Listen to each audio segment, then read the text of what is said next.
safe and sound. Safe and sound? Joe, you drive too fast. Well, I'm just trying to bring a little excitement into your life. I think taking care of your pawn brothers made you too serious. Do you think breaking my neck driving with you will cure that? No, but I think I can think of another cure for you. I wonder where Dad and Jimmy are. Dad and Jimmy? Carolyn, don't you have any romance in your soul? They really should have been back by now. Yeah, well, don't worry about them. You know, it takes a little time to look at 1,000 acres of land. You should have gone up, too. Jimmy went with them. Well, Jimmy's a good son, and I'm no good. I'm kind of shiftless and irresponsible. I think you know what I mean.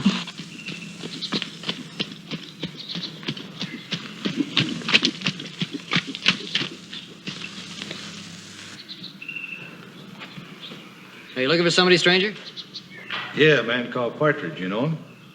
Lem Partridge is my father. Is he here? So you got some business with him? Yeah, kinda. Him and me's old friends. He's not here now. He's up in the hills surveying a piece of land with Mr. Cartwright. You can wait for him. Yeah, well, I'll catch up with him later. You just tell your daddy an old friend from Tucson dropped by. Tell him Jack Grote said hello.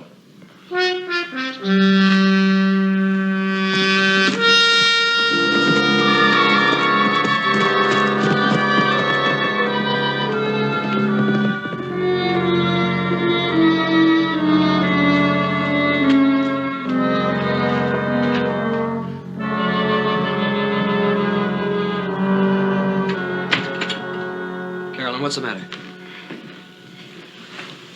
Well, tell me what's the matter. The man outside, you knew him, didn't you? No, I didn't know him. My father did.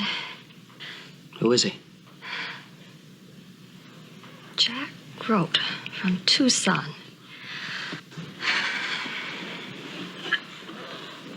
It's my mother. My father said once if it hadn't been for Jack Grote, my mother'd be alive today.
Young couple supposed to be enjoying themselves. You're both looking mighty serious.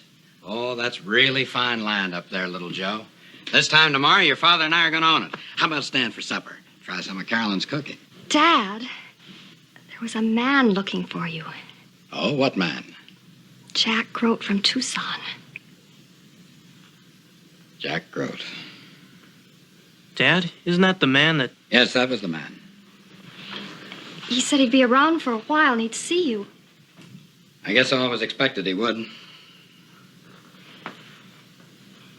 Well, Dad, what are you going to do? Do? What's it to do? We've got to do something. Don't worry about it, son. I'll handle it. Mr. Partridge, I know it's none of my business, but is it true what Carolyn said, that this man Grote was responsible for the death of your wife? Yes, little Joe, it's true. Happened about 10 years ago in Tucson. One sunny, peaceful day.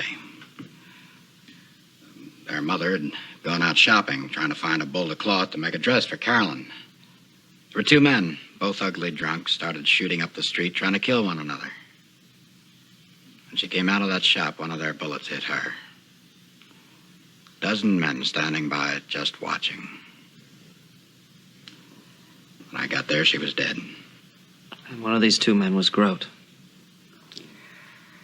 I was sheriff of Tucson at the time and was sworn to uphold the law. So the only thing I could do was to send them both to prison, which I did.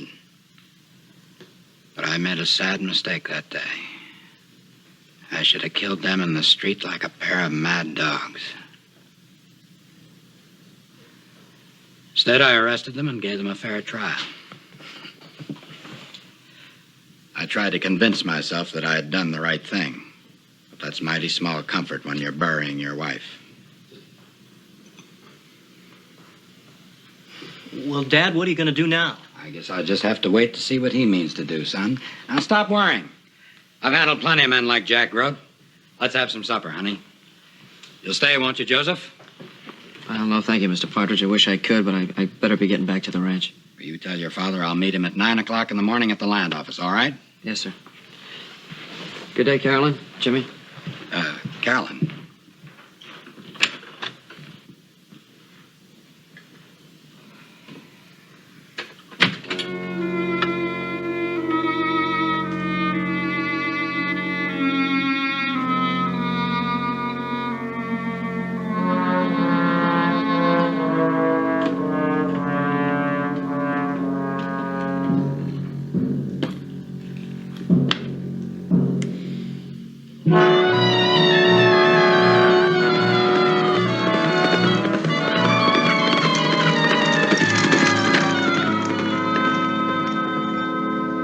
Yeah, Lem told me the same story some time ago.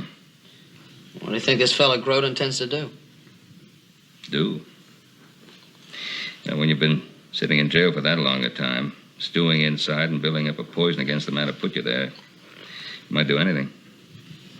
You'd think it would be Partridge. You'd have all the hatred. Well, I guess when his wife was killed, Lem kind of sickened on his job. He never even taught his boy how to handle a gun. Seems all the things he's been running from these years are about to catch up with him, don't it? Pa, why don't you go to the sheriff? Well, Lem Partridge is a grown man. I'm having a meeting with Lem and Wade Cowley about that land deal in the morning. I might try to persuade him to go see Roy. Hoss, you ride in with me? Sure, Paul.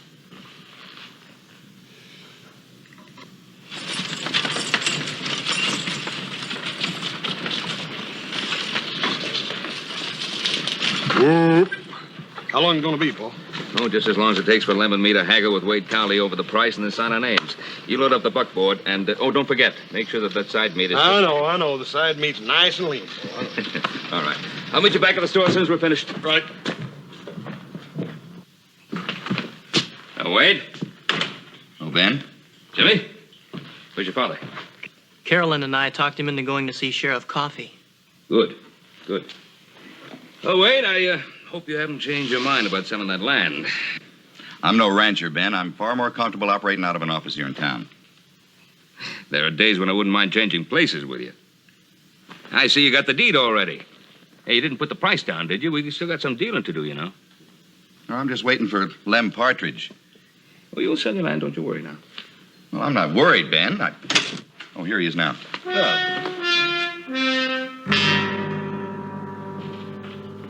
You looking for someone, mister? Well, I was told I'd find a man named Len Partridge. My name's Partridge. Well, you ain't the Partridge I'm looking for, Sonny. You want my father. Oh, yeah, well, I guess old Lem would have a boy about your age now. I guess he would. Who are you, mister? What do you want? Oh, I just want to say hello to an old friend from Tucson. You're Jack Grote.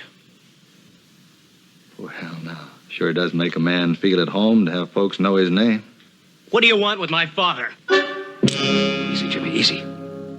Ben, be careful. Yeah, be careful.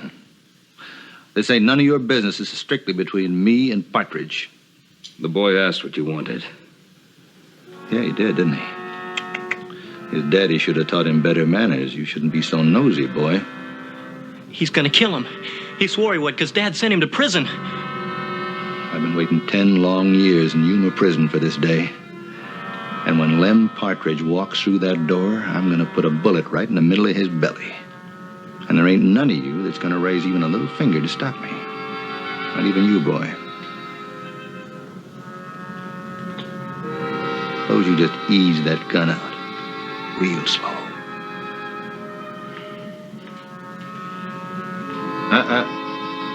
over there on the table.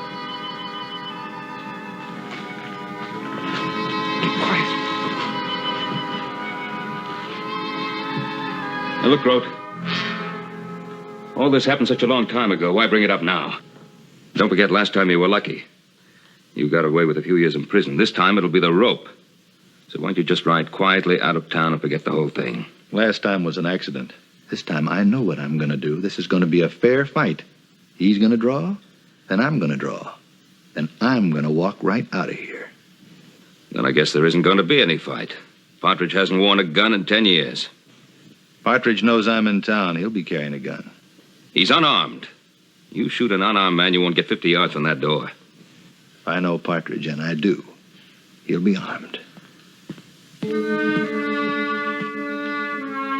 Over there. You two. Come on, move!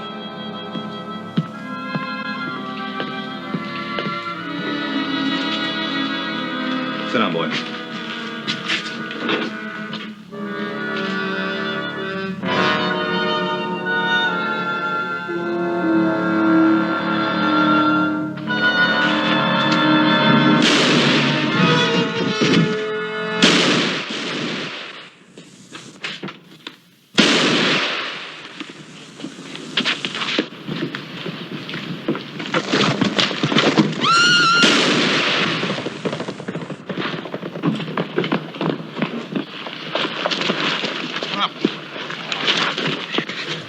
Paul, what'd he do?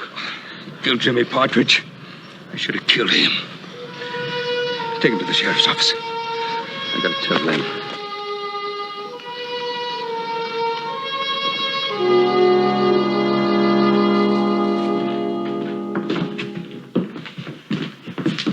Sheriff, I think I'm going to be very comfortable here. It's better than I'm used to.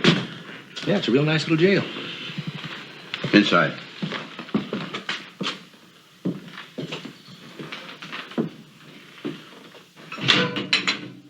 Well, I never got Lem Partridge, did I? But I got his boy. Now let Partridge suffer like I done for 10 years in Yuma. You're gonna hang, mister. Oh, I don't think so. No, that boy went for a gun. That makes a fair fight out of it, and I got 2 witnesses to prove it. You got a couple of witnesses that heard you say you was out to get Lem Partridge, too, Buster. Big boy, they don't hang a man in this territory for what he meant to do. You got a real dandy there, Roy. Let's see. That boy never touched a gun in his whole life. I never let him. You all knew that. Lem, there was nothing we could do. Nothing you could do. I tried to stop him.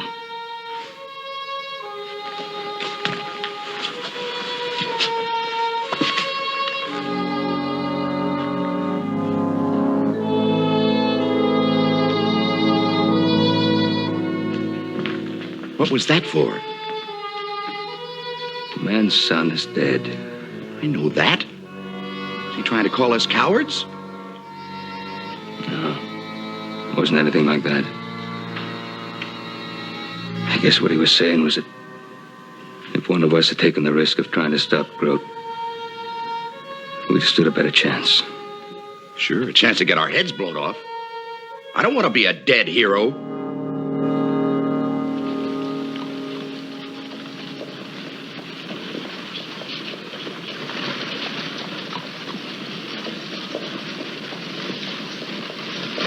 Where's he going? Not all, Paul. He just turned and walked away.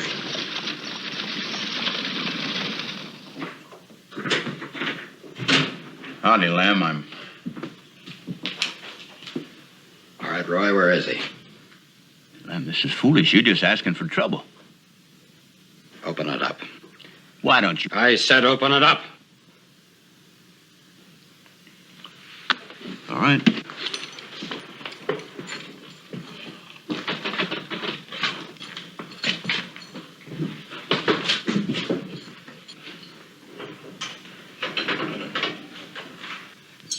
Come on, Roy, hurry it up. This is the way you fight, huh? When you're the only one who's got the gun? I should have killed you 10 years ago. Well, I'm not going to repeat that mistake this time. Hold it, Lem.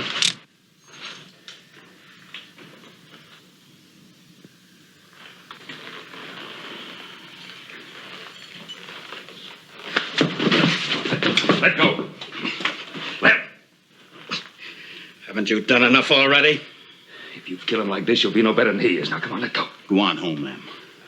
Let go. And him? You stand trial, you know that. That's right, Partridge. I'll stand trial, you know that.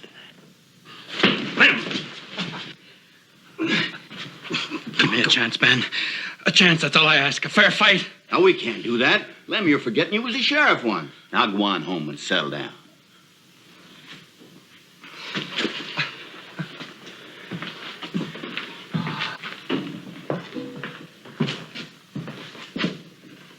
You just stood there and let my boy die, and now you're protecting him. If it was one of your own sons, Ben, you'd have done something. But you didn't. You're guilty. Both you and Wade, just the same as if you'd pulled that trigger.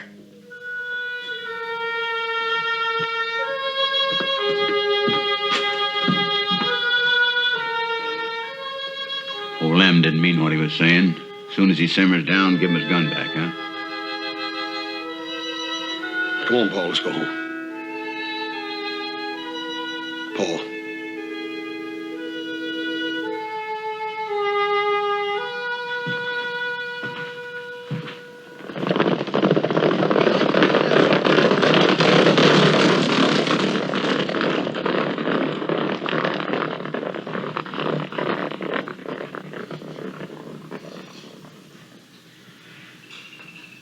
I don't know what to say. I got no words. He was a good boy. Never did any harm.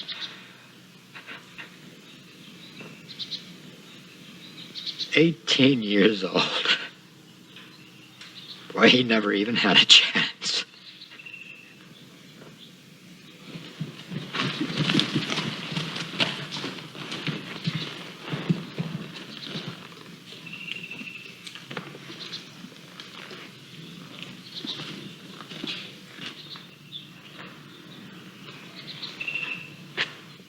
Sorry we're late, Lem. We want to pay our respects. A little late for respects, isn't it? Dad. You're a big man around here, Ben Cartwright. But from now on, to me, you're a small man. Small man. Who stood by and let my son die. It's not Mr. Cartwright's fault that Jimmy's dead. A man that stands by and lets evil happen. He's as guilty as the one who does the evil. You can't salve your conscience shedding tears at this boy's grave, Ben. Because you're not wanted here. Lem, I'm your friend. Not anymore.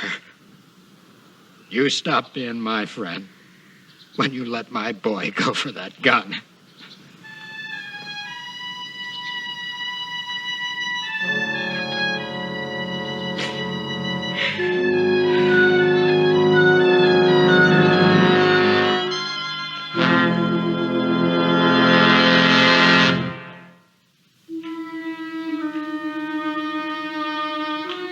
I've never seen Paul like this before. He's taken it terrible hard.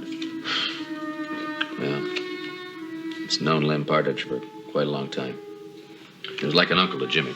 Yeah, but he's acting like it was his fault that the boy got killed. I don't get it. He's upset about what Mr. Partridge said. But he must know he wasn't responsible. Well, not for what he did. He's thinking about what he might have done.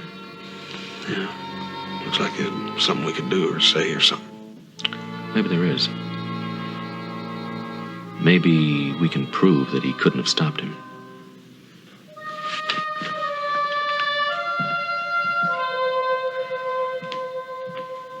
Pa, we've been talking, and I got an idea.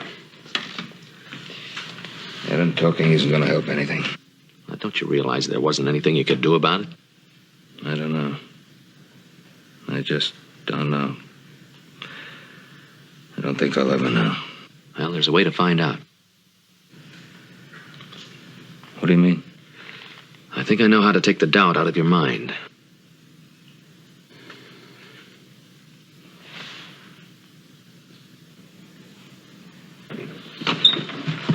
Now, wait.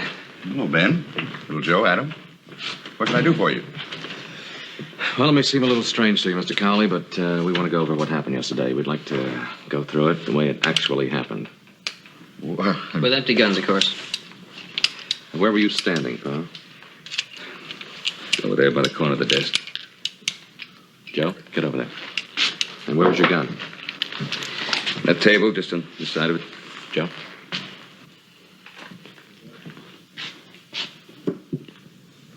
Where were you, Mr. Cowley? Well, I was over there by Ben. What's the sense of all this? Well, you'll understand in just a minute. Now, where was Jimmy? He's sitting in that chair. And, Grote? Grote was right here by the window. Look, Adam, I don't like this. Oh, it's the only way now. What actually happened now? Well, Grote stepped up to the window where you are, had his gun in his hand, and he just moved over to the window because he heard someone coming. I guess he thought it was Lem. And he began to pull down that shade. That's when it happened. Jimmy went for my gun. All right, let's see what happens.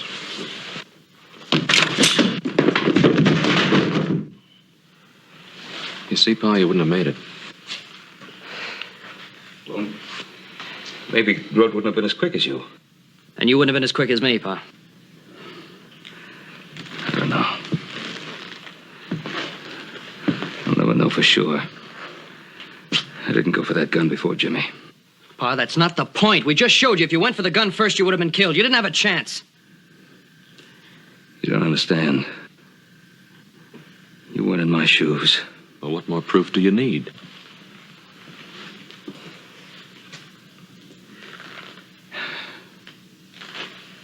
Thank you. Joe, look, you're going back home. Something I've got to do. Bye, wait.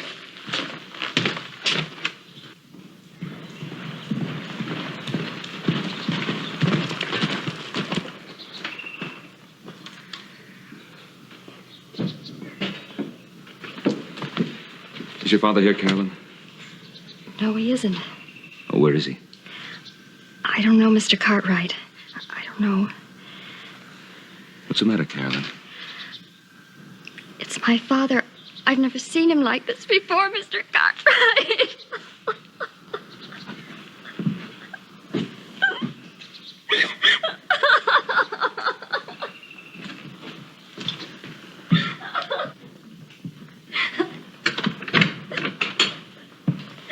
Now, Carolyn. Come on now. Pull yourself together.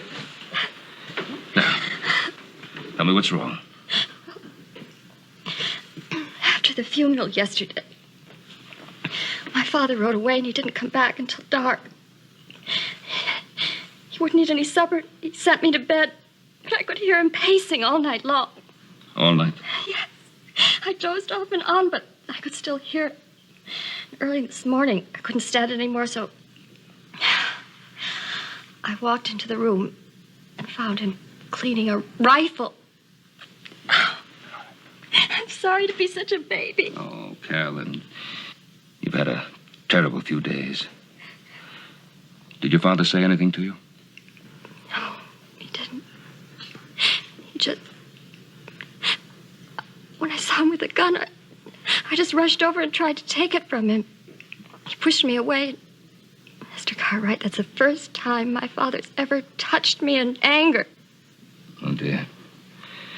You know, men sometimes say things or do things in anger which they really don't mean. Well, he didn't even look like my father. He just glared at me and turned and left the house. I heard him ride away on his horse. When was this? This was a couple of hours ago. I'd better be going now. Mr. Cartwright, please, tell me something. I don't understand. When my mother died, my father put up his guns. Now when my brother dies, he puts them back on. Carolyn, sometimes when grief piles up on a man, his thinking gets blurred in spite of himself. But why does he have to kill Grote? Oh, no one's going to kill Grote. Grote's in jail. Now, Sheriff Coffey and I are your father's friends, so don't worry about anything. Oh, thank you. Have you eaten today? You better fix yourself something.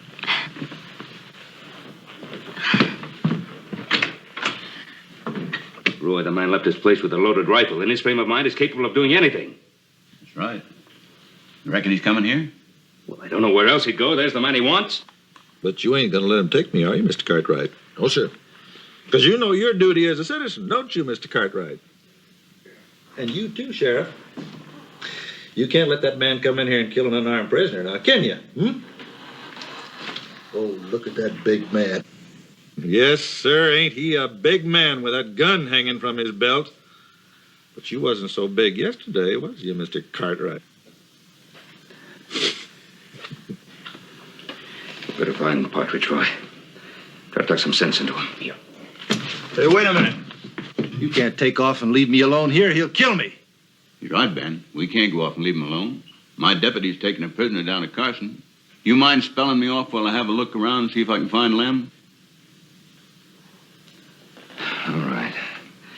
If you do find him, go easy on him, will you? Yeah.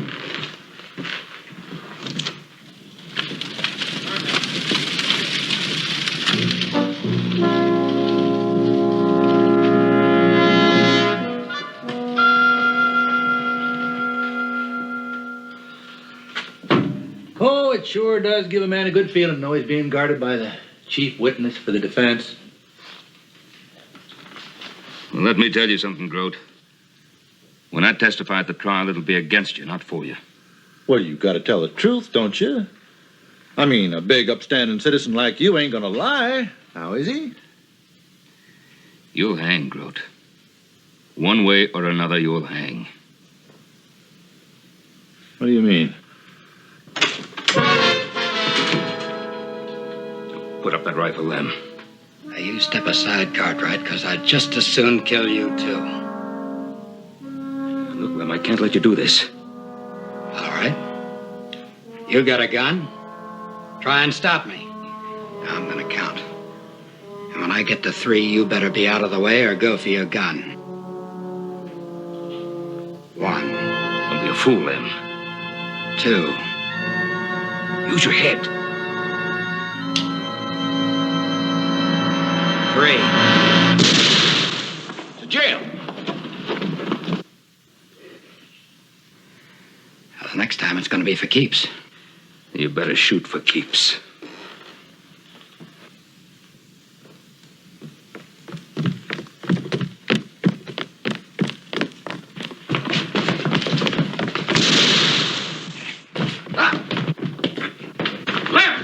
He tried to kill us. He tried to kill both of us. Ben, are you all right?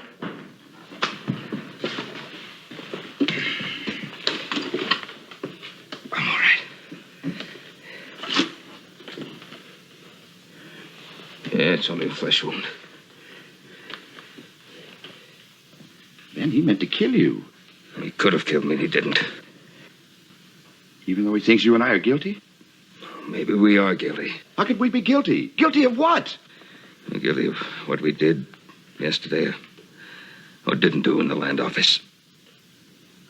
It's only human. Are you saying we're guilty of being human? Ben, you all right? Yeah, I'll live. Where's Lem? Well, he got away. This is pretty serious. You know, it's one thing to wanting revenge on the man that killed your own son. But it's another to go around with a gun just shooting at people. What are you going to do? I'm going out and get a posse together and send them out to look for him. I don't reckon he'll be home after this. Roy, Partridge is an old friend of mine. Don't hurt him. Let me go look for him, will you? Ben, you just do whatever you want, but I got a job to do. Now, he's wounded one man and tried to kill another one. I got to bring him in just any way I can.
Carolyn, has your father been here? No, Mr. Cartwright. Thank you. Bye. Bye.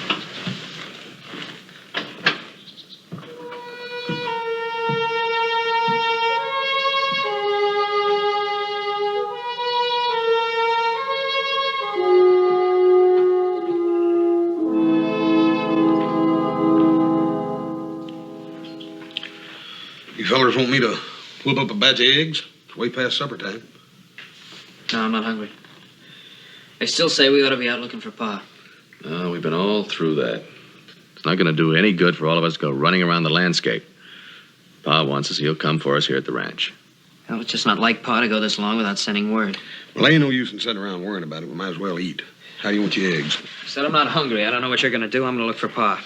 Well, now, wait. There's no sense in all of us going out looking for him. Well, I'll stay here just in case. Why don't you check all the ranches west of here and see if anybody's seen him? I'll ride into town and see if I can find him. Now, don't look so worried. Eat some of your eggs and it'll take your mind off your troubles.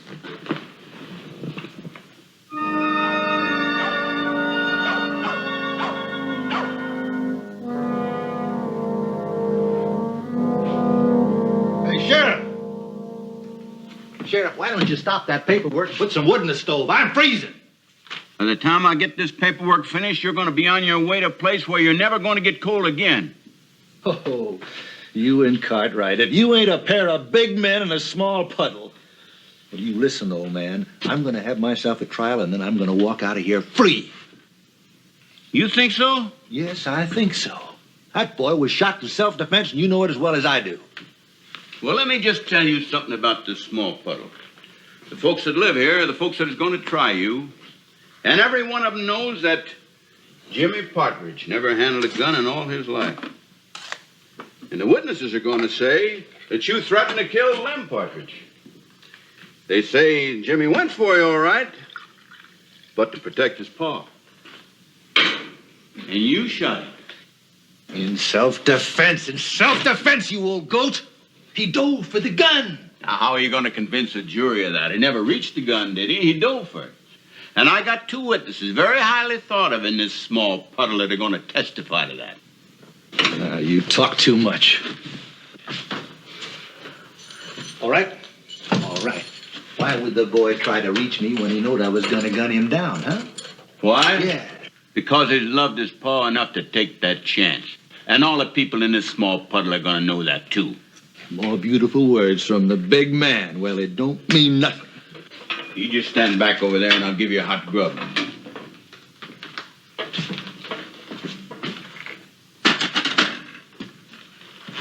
Now, look, Sheriff. I told you I was freezing.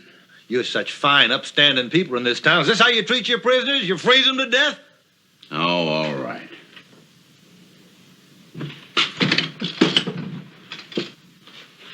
Here, wrap yourself up in that and shut up. I ain't gonna wrap myself up in this thing. It's crawling with bugs. What are you talking about? That blanket was just washed. All right, look, it's crawling. You can't show me a bug on that.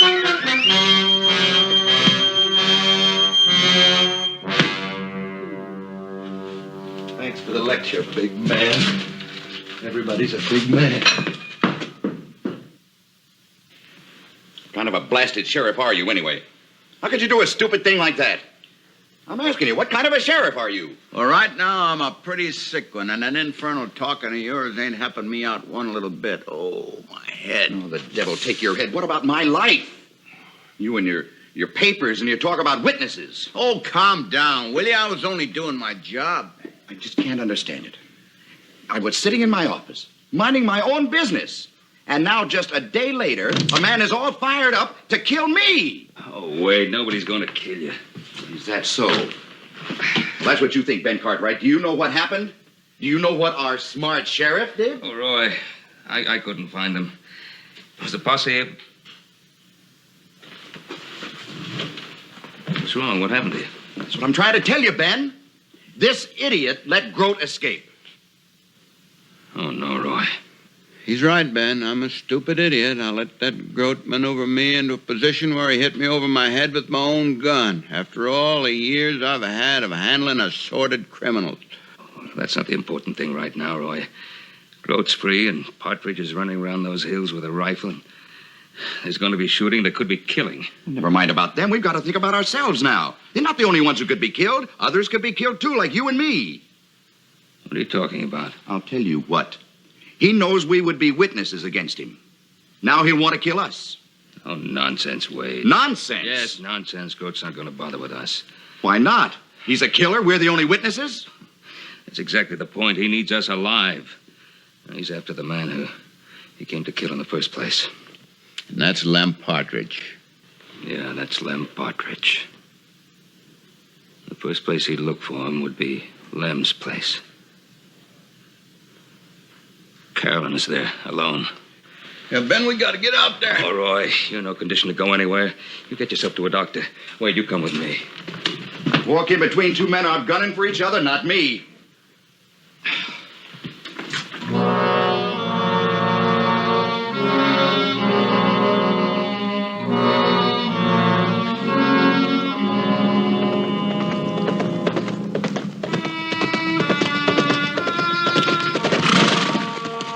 What are you doing here? I got word about you, and I went in town to look for you. Did Sheriff tell you about Grote? Yeah. He told me you were headed this way. Did you see anybody on the way up? No, no, so.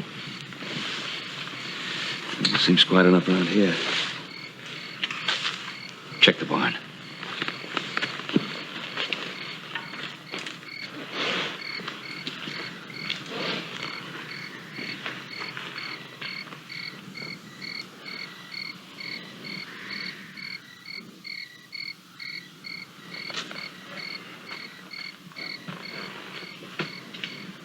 There's nothing there but Partridge's horses. Yeah. Well, Carolyn seems to be all right. Looks like your fears about Grote were a little unnecessary.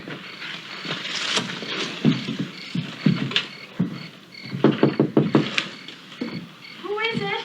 It's me. It's Ben Cartwright, Carolyn. Are you all right, dear? Yeah, yes. What's the matter? Nothing. My father's not here right now, Mr. Cartwright. Wait here.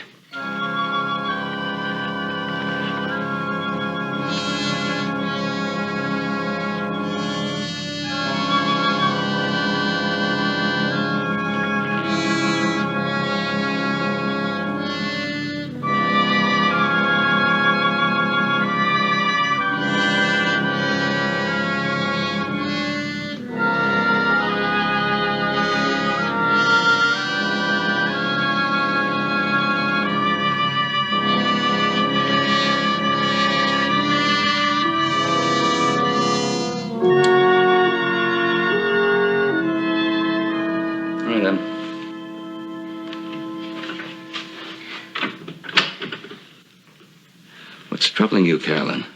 I'm troubling her, big man. And I'll just trouble you to slip that gun out. Put it on the table. You too. Oh. Easy.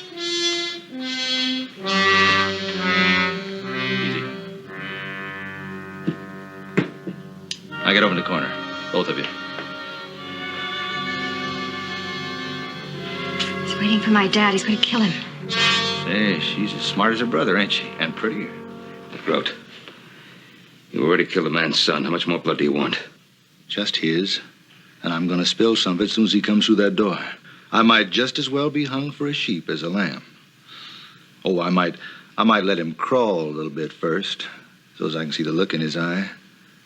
Yeah, I think I'll let him beg a little bit. How do you know he'll be back tonight? Mister, I got all the time in the world.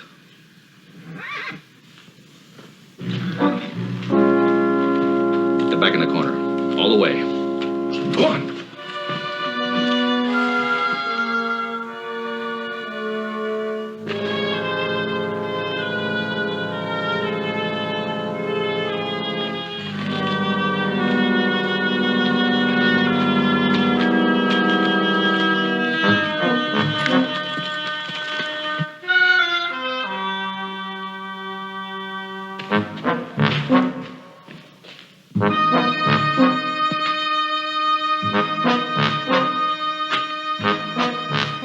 Hello, sweetheart.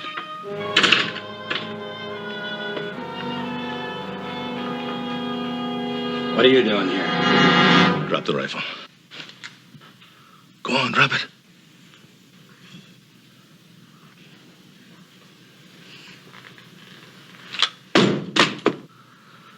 Oh, I've been waiting for you. I should have figured Coffee's jail wouldn't hold you. There ain't no jail gonna hold me until I settle with you final. Get over by the fireplace. Away from the gun.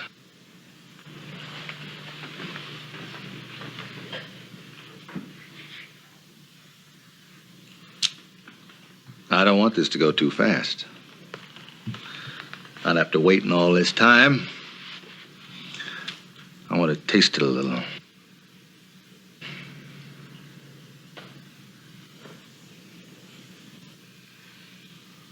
Come over here, sister. If this ain't the most stubborn family, you know, you're gonna bruise just as easy as your brother, honey. Do as he says, Carolyn.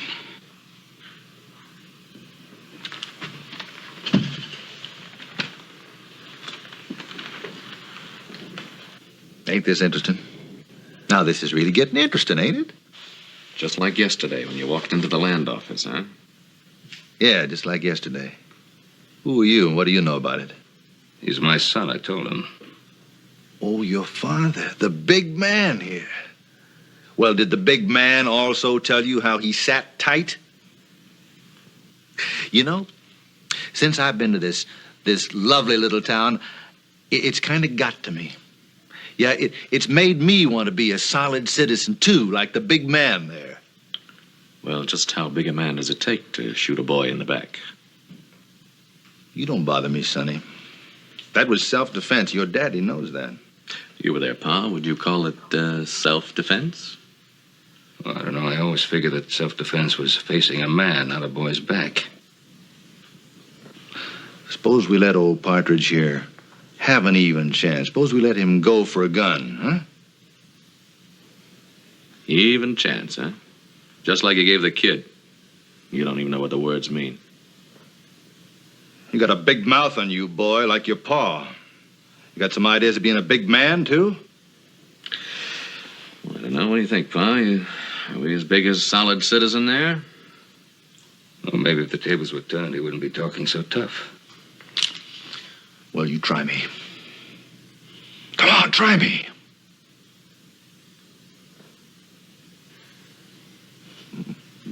Well, talk is easy, ain't it? Now, you two listen to me. This is the way it's gonna be. You open your mouths again, and this little girl is gonna get it. You filthy, murdering animal. 10 years in a prison will make an animal out of any man. You'd shoot her in the back just like Jimmy, wouldn't you? You know it, Cartwright. You was there. I understand, Ben. I didn't realize how it was yesterday, but I do now. Shut up, Partridge! Make your move! Grote, you've already killed his wife and son. It wasn't my bullet that killed his wife. Yeah, I was a little drunk, but it was an accident. And I never would have gone to prison if it hadn't been the sheriff's wife. She hadn't been the sheriff's wife, you wouldn't be alive today. You got off lucky. Lucky, yes. 10 years lucky? Well, let's just try your luck.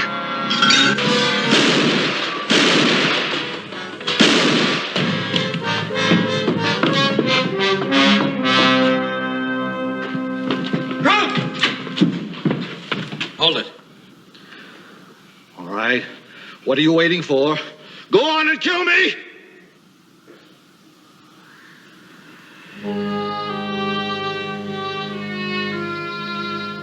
Madam, ride into town and get the sheriff.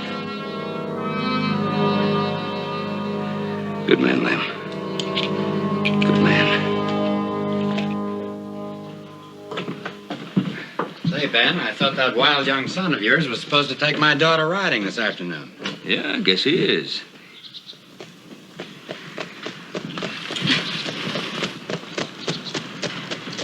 Yeah, morning, Wade. Morning, Ben. Here are the deeds for that land. And at the right price, Lem.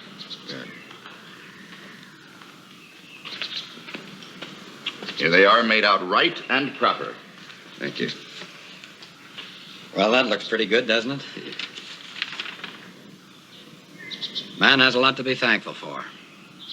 A lot to mourn, maybe, but a lot to be thankful for. Not the least of which is a good friend.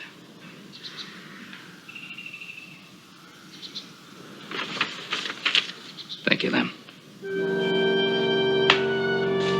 Take a ride out and have a look at your new land. Oh, I'm going to do that. Yeah. Thanks for coming out, Wade. Not at all, Lem. Ben, do you still think we were guilty of anything? Well, as you said, Wade, perhaps of being human. Oh, and Carolyn, don't keep my son out too late.